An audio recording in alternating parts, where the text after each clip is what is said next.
Hello बच्चों, अभी आपको कल ही जो है से सोशल साइंस का एग्जाम समाप्त हुआ है। तो सोशल साइंस के ऑब्जेक्टिव सवाल जो है आपने बनाया होगा। हम आपको आंसर जो है से बताते हैं और आप मिलाइए उसका कौन सा आंसर आप कितना सही बनाए, क्या किए कितना सही हुआ आपका। तो देखिए, पहला क्वेश्चन इसमें है कि सुखाड़ का कारण है। तो सुखाड़ का कारण है इसमें जल का अभाव। सुखाड़ का मुख्य कारण इसमें जल का अभाव है। Option A answer. ऐसे ऑप्शन और भी है लेकिन इसमें आंसर होगा जल का अभाव। उसके बाद अगला क्वेश्चन जो है वो अगला क्वेश्चन क्या कह रहा है आपका कि संचार का सबसे लोकप्रिय साधन क्या है। तो संचार का सबसे लोकप्रिय संसाधन है वो आपका है सार्वजनिक टेलीफोन, जो ऑप्शन ए में है, सार्वजनिक टेलीफोन। उसके बाद अगला क्वेश्चन कहता है आपका कि बाढ़ का प्रमुख कारण क्या है। तो बाढ़ का प्रमुख कारण है जल की अधिकता, नदी तल पर मलबों का निक्षेपण, वर्षा की अधिकता, यानी कि सारे कारण है। यह ऑप्शन होगा इसमें डी, इनमें से सभी। क्या होगा? इनमें से सभी। उसके बाद अगला क्वेश्चन है कि भूकंप संभावित क्षेत्रों में भवनों की आकृति कैसी होनी चाहिए। तो आप पढ़े होंगे इसको। भूकंप प्रभावित क्षेत्रों में भवनों की आकृति होना चाहिए आयताकार। कैसा होना चाहिए? आयताकार होना चाहिए। टिक मारा हुआ इसमें, आयताकार। उसके बाद आगे क्या है, भारत में सबसे बड़ा लौह उत्पादक राज्य कौन है। तो सबसे बड़ा लौह उत्पादक राज्य जो है वो कर्नाटक है, और उसी की राजधानी जो बेंगलुरु है वो सिलिकॉन वैली के नाम से जाना जाता है। याद रखिएगा, कर्नाटक भारत का सबसे बड़ा लौह उत्पादक राज्य है। उसके बाद कहता है कि सीमेंट उद्योग का कच्चा माल क्या है। तो सीमेंट उद्योग का प्रमुख कच्चा माल है, आपको पता है, चूना पत्थर। क्या है? चूना पत्थर है, चूना पत्थर। याद रखिएगा, सीमेंट उद्योग का प्रमुख कच्चा माल चूना पत्थर है। अगला क्वेश्चन आपका कह रहा है कि भारत में कितने सार्वजनिक क्षेत्र के तेल परिष्करण केंद्र कार्य कर रहे हैं। तो भारत के सार्वजनिक क्षेत्र के तेल परिष्करण केंद्र जो है वो 18 है। कितना है? 18। आंसर 18 होगा उसका। उसके बाद आपको कहता है कि हीराकुंद परियोजना किस नदी पर है। तो हीराकुंद परियोजना जो है उड़ीसा राज्य में महानदी पर बना हुआ है, जो विश्व का ऐसे सबसे लंबा परियोजना माना जाता था, लेकिन अब शायद बन गया है दूसरा भी कोई। तब हीराकुंद परियोजना महानदी पर है, याद रखिएगा, हीराकुंद परियोजना। उसके बाद कहता है कि अमृत बाजार पत्रिका के संपादक कौन थे। तो अमृत बाजार पत्रिका के संपादक जो थे वो तो शिशिर कुमार घोष और मोतीलाल घोष। तो इसमें शिशिर कुमार तो नहीं है, मोतीलाल घोष है, यानी ऑप्शन होगा मोतीलाल घोष। उसके बाद जो है अगला है कि मराठा समाचार पत्र किस भाषा में संबंधित था। तो मराठा समाचार पत्र भले नाम था मराठा, लेकिन वो मराठी में नहीं था। किस में था? अंग्रेजी में लिखा गया था। इसका संपादन किसने किया था? बाल गंगाधर तिलक ने। आगे देखिए, आगे कहता है कि निम्न में से किस सिख गुरु का जन्म पटना में हुआ था। तो निम्न में से किस सिख गुरु का जन्म पटना में हुआ था। तब पटना में हुआ था सिखों के 10वें गुरु गोविंद सिंह का जन्म पटना में हुआ था। सिख में के 10वें गुरु, सिख के 10वें गुरु, यानी ऑप्शन डी है, डी, 10वां गुरु। उसके बाद अगला क्वेश्चन है आपका, बिहार बंगाल से पृथक कब हुआ। तब बिहार जो है बंगाल से कब पृथक हुआ। पृथक माने अलग हुआ। तो बिहार बंगाल से 1912 ईस्वी में हुआ था अलग। कब हुआ था? 1912 ईस्वी में। आगे है, भारत आने वाली प्रथम व्यापारी कौन थे। भारत आने वाले प्रथम व्यापारी पुर्तगाली थे। आपको पता है कि 1498 ईस्वी में भारत में सबसे पहले पुर्तगाल निवासी वास्को डी गामा भारत के केरल के कालीकट बंदरगाह पर पहुंचा था, जिसका स्वागत जबमोरी नाम के राजा ने किया था। हाँ, आगे देखिए अब आप। अगला कहता है कि उत्तरी एवं दक्षिणी वियतनाम का एकीकरण कब हुआ था। तो ये आपका सेकंड पाली में भी सवाल पूछा गया है। उसमें सिर्फ पूछा गया है कि वियतनाम का एकीकरण कब हुआ था। तो वो है 1975 में। कब हुआ था? 1975 में, दिसंबर 1929 में। अगला क्वेश्चन देखिए, दिसंबर 1929 में किस नदी के तट पर नेहरू जी द्वारा तिरंगा फहराया गया था। तो नेहरू जी द्वारा तिरंगा फहराया गया था 1929 ईस्वी में रावी नदी के तट पर, जो लाहौर में स्थित है, रावी नदी के तट पर उन्होंने पूर्ण स्वराज की घोषणा किया था उस दिन। आगे देखिए, क्रांतिकारी नेता सूर्य सेन का उपनाम क्या था। तो क्रांतिकारी नेता सूर्य सेन को लोग प्यार से मास्टर दा कहा करते थे, यानी उनका उपनाम मास्टर दा था। बी ऑप्शन है, ऑप्शन बी। आगे क्या कहता है कि राष्ट्रीय जल मार्ग 1 जो है वो कहां से कहां तक है? तो राष्ट्रीय जल मार्ग 1 जो है वो इलाहाबाद से लेकर के हल्दिया तक है, इलाहाबाद से लेकर हल्दिया तक है, यानी ऑप्शन बी होगा। उसके बाद अगला कहता है कि निम्न में से कौन उपभोक्ता उद्योग है? तो निम्न में से कौन उपभोक्ता उद्योग है? उपभोक्ता उद्योग का मतलब होता है कि वैसा उद्योग जिसका उत्पादित माल जो है डायरेक्ट उपभोग किया जा सकता है, तो वो है चीनी उद्योग। चीनी उद्योग उपभोक्ता उद्योग है इसमें से। इसमें बात का आगे कहता है कि गिर राष्ट्रीय उद्यान जो है वो कहाँ है? तो गिर राष्ट्रीय उद्यान जो है सिंह के लिए प्रसिद्ध है, शेर के लिए, वहां सबसे ज्यादा माने शेरों की संख्या है, वो गुजरात में है। गिर राष्ट्रीय उद्यान या गिरवन कहा जाता है उसको, जो गुजरात में है। आगे क्या कहता है आपको कि प्रथम पृथ्वी सम्मेलन कहाँ आयोजित हुआ था? तब प्रथम पृथ्वी सम्मेलन आयोजित हुआ था रियो डी जेनेरियो में। कहा हुआ था? रियो डी जेनेरियो में प्रथम पृथ्वी सम्मेलन। अगला क्वेश्चन आपको कहता है कि निम्न में कौन खरीफ फसल है? निम्न में कौन खरीफ फसल है? तो खरीफ फसल इसमें से कपास है, बाकी 3 को जो है वो रबी फसल है। तो खरीफ फसल कौन है? कपास। याद रखिएगा, कपास, ऑप्शन डी है। बांध को आधुनिक भारत का मंदिर किसने कहा था? तो बांध को आधुनिक भारत का मंदिर बाबू पंडित नेहरू ने कहा था। किसने कहा था? पंडित नेहरू ने। मरुस्थलीय मृदा किस राज्य में पाई जाती है? तो मरुस्थलीय मृदा जो है वो कहाँ मिलती है, से पूछ रहा है। तो मरुस्थलीय मृदा राजस्थान में, आपको पता है थार का मरुस्थल राजस्थान में है, तो मरुस्थलीय मृदा कहाँ पाया जाता है? राजस्थान में। अगला क्वेश्चन है आपको कि भारत का सबसे छोटा रेलवे क्षेत्र कौन है? वो है पूर्व रेलवे। सबसे छोटा रेलवे क्षेत्र कौन है? पूर्व रेलवे, जिसकी लंबाई जो है माने 2414 किलोमीटर है। अब उसके बाद अगला क्वेश्चन आता है आपको कि इटली के एकीकरण में, ध्यान से देखिएगा, इटली के एकीकरण में निम्न में किसका योगदान था? तो सबसे पहले देखिए किसने योगदान किया था। तो इसमें मेजीनी, गैरीबाल्डी और काउंट काबू तीनों का योगदान था, यानी ऑप्शन होगा इसमें सभी, इनमें सभी, ऑप्शन डी। अगला क्वेश्चन देखिए आप यहां पर क्या है, कहता है कि भारत में 1 रुपया का नोट जारी कौन करता है? तो भारत में 1 रुपया का नोट जो है वित्त विभाग जारी करता है, यानी ऑप्शन सी होगा। वित्त विभाग जारी करता है, ऑप्शन सी। उसके बाद है कि प्राथमिक क्षेत्र में कौन सी आर्थिक क्रिया शामिल है? तो इसमें कृषि भी शामिल है, खनन भी शामिल है, पशुपालन भी शामिल है, यानी आंसर होगा इसका डी, इनमें से सभी। अब आगे कहता है कि निम्न में से कौन साख मुद्रा का उदाहरण है? साख मुद्रा का उदाहरण इसमें से बैंक ड्राफ्ट है। कौन है? Bank draft. विश्व व्यापार संगठन की स्थापना कब हुआ था? वो विश्व व्यापार संगठन की स्थापना हुआ था 1995 ईस्वी में, यानी ऑप्शन सी है, ऑप्शन सी, 1995 में। आगे देखिए क्या कहता है। अब आपको आगे क्वेश्चन है आपको 2011 के जनगणना के अनुसार भारत की आबादी कितनी थी? तो उस समय 2011 के जनगणना के अनुसार भारत की आबादी हो गई थी 121 करोड़, यानी 1 अरब 21 करोड़, 121 करोड़, ऑप्शन बी है, ऑप्शन बी। आगे देखिए क्या कहता है, कृषि उत्पादों की गुणवत्ता सुनिश्चित करने का मान्यता प्राप्त चिन्ह कौन है? तो उसका नाम है एगमार्क। क्या नाम है उसका? एगमार्क। अब आगे क्या कहता है, इधर देखिए। अब आपको आगे कहता है कि केंद्रीय सांख्यिकी संगठन की स्थापना कब हुई थी? संक्षेप में इसको सीएसओ के नाम से जाना जाता है। तो वो हुआ था मई 1950 ईस्वी में। कब? 2 मई 1950 ईस्वी में। आगे कहता है कि निम्न में कौन लोकतंत्र का प्राण है?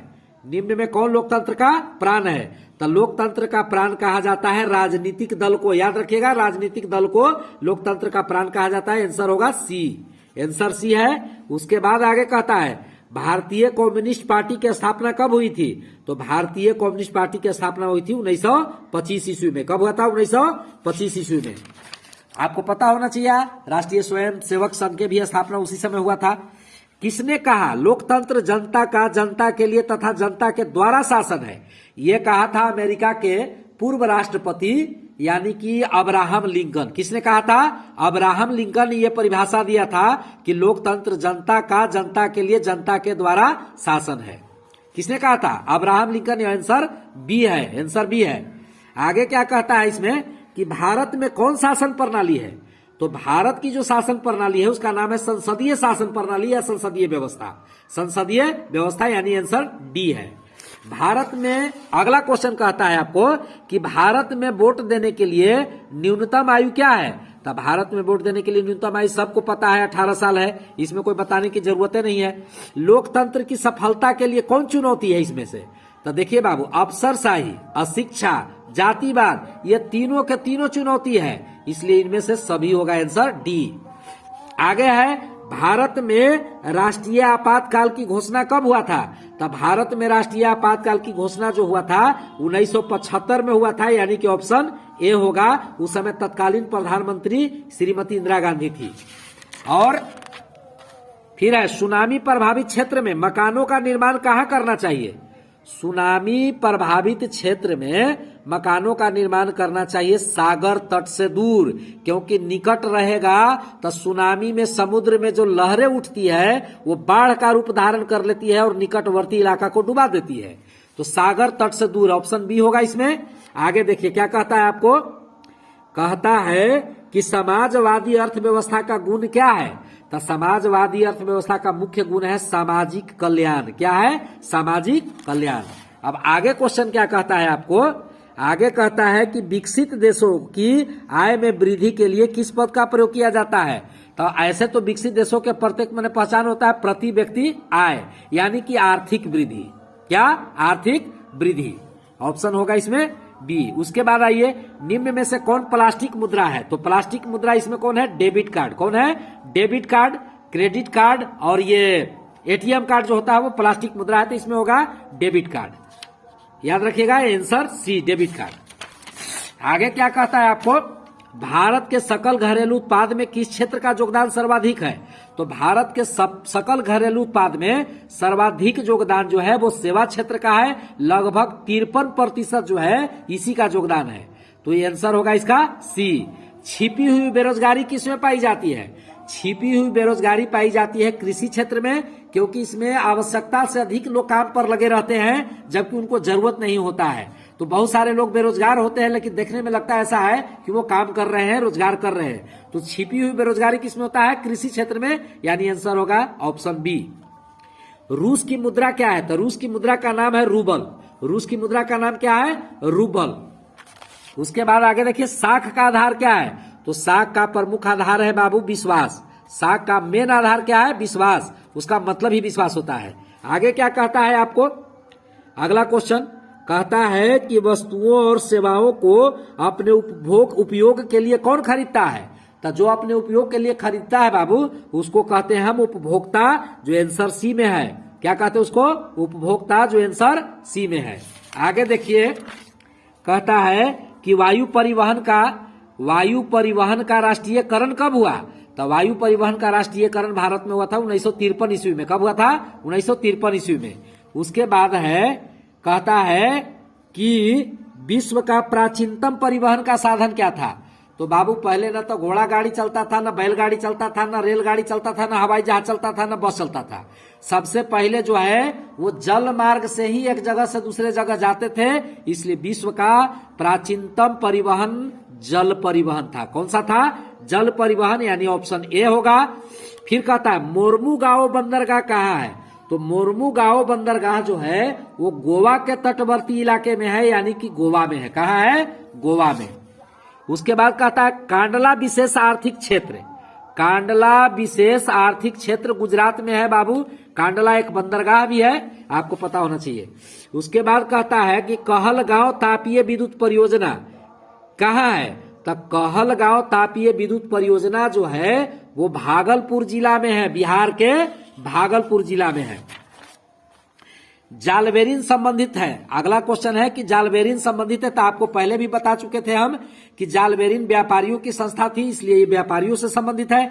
जर्मन राइन राज्य की स्थापना, अगला क्वेश्चन, जर्मन राइन राज्य की स्थापना किसने किया था। तो जर्मन राइन का निर्माण किया था नेपोलियन बोनापार्ट ने। किसने किया था, नेपोलियन बोनापार्ट, ऑप्शन बी, ठीक है। उसके बाद आगे देखिए, वियना सम्मेलन कब हुआ था। तब वियना सम्मेलन हुआ था 1815 ईस्वी में, है ना, 1815 ईस्वी में, ऑस्ट्रिया की राजधानी वियना में। आगे क्या है, दक्षिण अफ्रीका के प्रथम अश्वेत राष्ट्रपति कौन थे। तो उनका नाम था Nelson Mandela. Nelson Mandela option C में है आपको अश्वेत राष्ट्रपति। श्रीलंका कब आजाद हुआ था? तो श्रीलंका आजाद हुआ था 1948 ईस्वी में। कब हुआ था? 1948 ईस्वी में, ऑप्शन बी है 1948 ईस्वी। उसके बाद आगे कहता है समता पार्टी का विलय किस राजनीतिक दल में हुआ था? तो समता पार्टी का विलय जो है वो हो गया था जनता दल यूनाइटेड में। किसमें हो गया था? जनता दल यूनाइटेड, यानी कि सी ऑप्शन है इसमें। निम्न में से कौन नगर निगम के आय का स्रोत नहीं है? तो नगर निगम जो है वो आय कर, मनोरंजन कर, मकान कर, जल आपूर्ति कर तो लेता ही है, उसका आय कर जो है वो नहीं है। कौन नहीं है? आयकर, इनकम टैक्स जो है उसका आय का स्रोत नहीं है। मकान का टैक्स लेता है, जल का टैक्स लेता है, शौचालय टैक्स भी लेता है, इसलिए नगर निगम का मुख्य आय का स्रोत जो है आयकर नहीं है।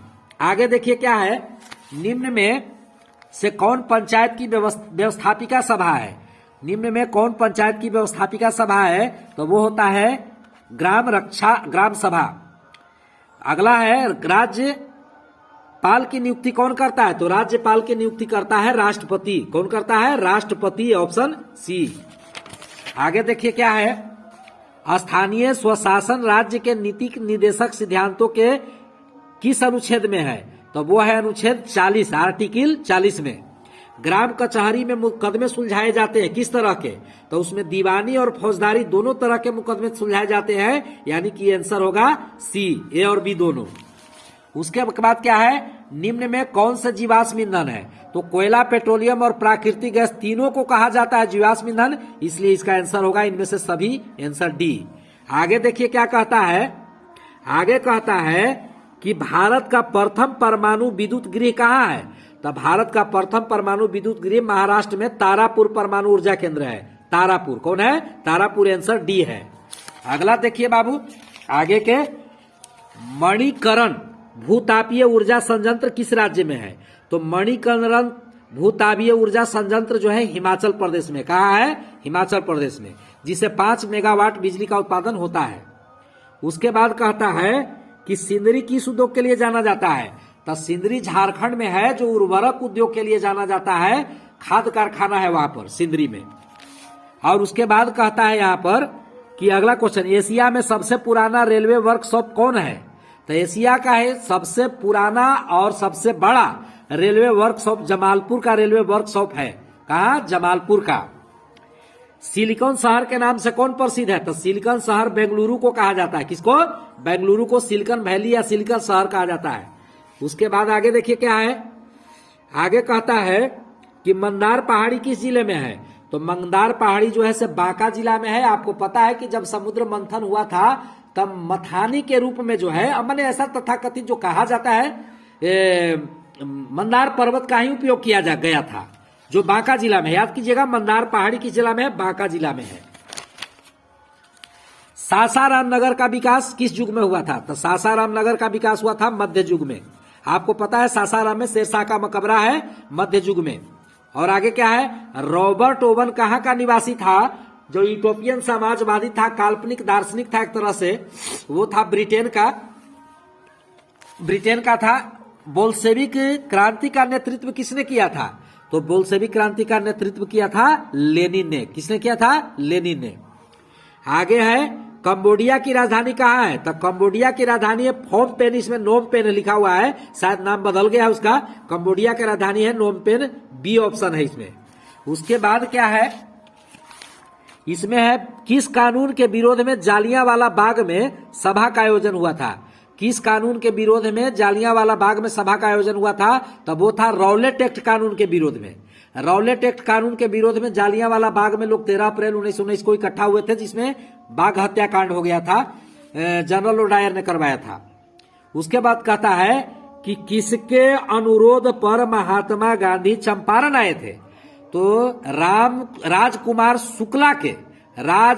शुक्ल के अनुरोध पर जो है महात्मा गांधी आए थे चंपारण में 1917 ईस्वी में, जो 3 कठिया प्रणाली समाप्त करने के लिए आंदोलन चलाया था। तो आंसर क्या होगा इसमें? ए, राजकुमार शुक्ल। वल्लभ भाई पटेल को सरदार की उपाधि किस किसान आंदोलन के दौरान दी गई थी? तो वो था बारदोली। कौन? बारदोली किसान आंदोलन। सरदार की उपाधि महिला ने दिया था उनको। अब आगे वाला जो क्वेश्चन है बाबू वो क्या, देखिए जरा ध्यान दीजिएगा इधर। कहता है कि फ्लाइंग शटल का आविष्कार किसने किया था? तो फ्लाइंग शटल का आविष्कार किया था जॉन के ने 1733 ईस्वी में, जॉन के। उसके बाद भारत में पहली जूट मिल कहाँ स्थापित की गई थी? तो भारत में पहली जूट मिल स्थापित की गई थी कलकत्ता में, हुगली नदी के किनारे, कलकत्ता में। उसके बाद आगे क्या है आपको देखिए। हाँ, तो इतना ही था आपका।